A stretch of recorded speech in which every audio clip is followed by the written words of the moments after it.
মুন্সিগঞ্জে ঐতিহাসিক স্থাপনা ও নিদর্শন দেখতে পর্যটকদের আগ্রহ বাড়ছে। দূর দূরান্ত থেকে ভ্রমণ পিপাসুরা ছুটে আসছেন, তবে ইতিহাস ঐতিহ্য সংরক্ষণে নেই কোনো উদ্যোগ। পর্যটকেরা বলছেন, প্রত্নতাত্ত্বিক এসব স্থাপনাকে সংরক্ষণ করলে গড়ে উঠতে পারে পর্যটন শিল্প। পর্যটন শিল্পের অপার সম্ভাবনা মুন্সিগঞ্জে। প্রাচীন নিদর্শনের সঙ্গে জড়িয়ে রয়েছে হাজার বছরের গৌরবগাথা।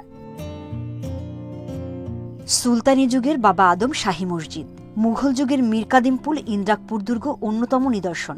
এছাড়া অতীশ দীপঙ্কর ও স্যার জগদীশচন্দ্র বসুর স্মৃতিময় বাড়ি দেখার আগ্রহ দর্শনার্থীদের। তবে ইতিহাস ঐতিহ্য সংরক্ষণে নেই কোনো উদ্যোগ।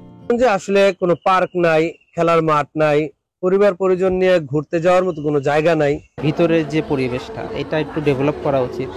প্রবেশের যে সিস্টেমটা এটা একটু সহজ করা দরকার, কারণ সবাই ঢুকতে পারে না।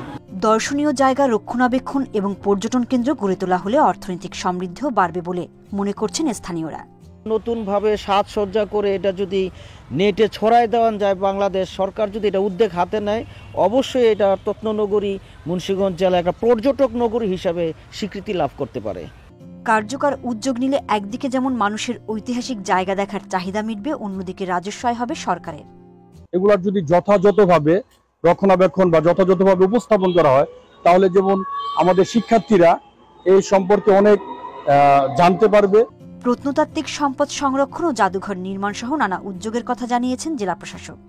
মন্ত্রণালয়ের সাথে আলাপ করে, যেহেতু তারা এগুলো কেয়ার করে, তাদের সাথে আলাপ করছি যে কিভাবে এই স্থাপনাগুলো যেন প্রিজার্ভ করা যায়, যেন নষ্ট না হয়ে যায়, ধ্বংস না হয়ে যায়। জেলার ৬টি উপজেলায় প্রত্নতাত্ত্বিক সম্পদের ভাণ্ডার থাকায় ২০১৮ সালে ব্র্যান্ডিং নির্ধারণ করা হয় প্রত্ননগরী মুন্সিগঞ্জ। Independent news.